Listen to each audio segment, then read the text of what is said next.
मागील 2 तासापासून जलसमाधी आंदोलन सुरू।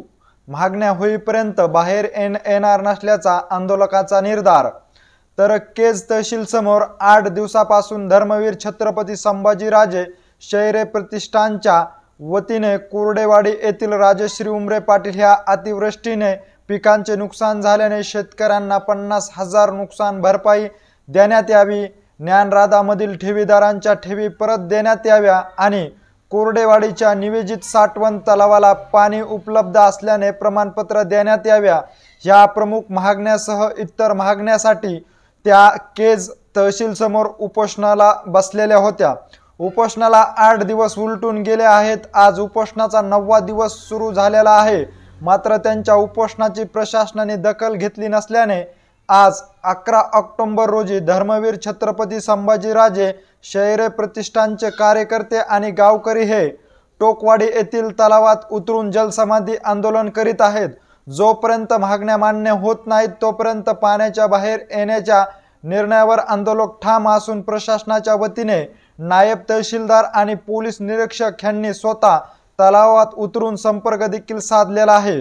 गेल्या 8 दिवसापासून शेतकऱ्याच्या मागण्यासह विविध मागण्यासाठी उमरे पाटील जे आहेत त्या उपोषण करीत आहेत, परंतु त्यांच्या उपोषणाची कुठलीच प्रशासनाकडून दखल घेतली जात नसल्यामुळे आज केज ह्या ठिकाणच्या टोकवाडी तलावामध्ये उपोषणकर्त्यासह महिला वर्गांनी देखील या तलावामध्ये उतरून जलसमाधी आंदोलन सुरू केलेलं आहे।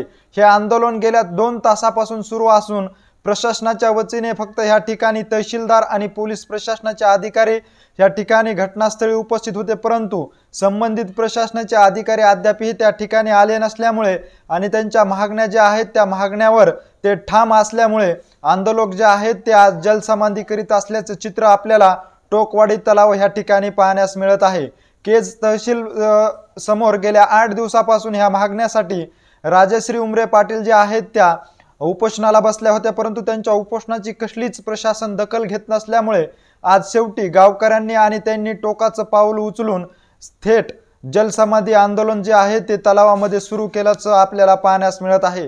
गेल्या 2 तासापासून हे आंदोलन सुरू असून विविध घोषणाबाजी देखील ह्या आंदोलनाच्या दरम्यान महिला वर्गाकडून केली जात असल्याचं देखील आपल्याला सध्या पाहण्यास मिळत आहे।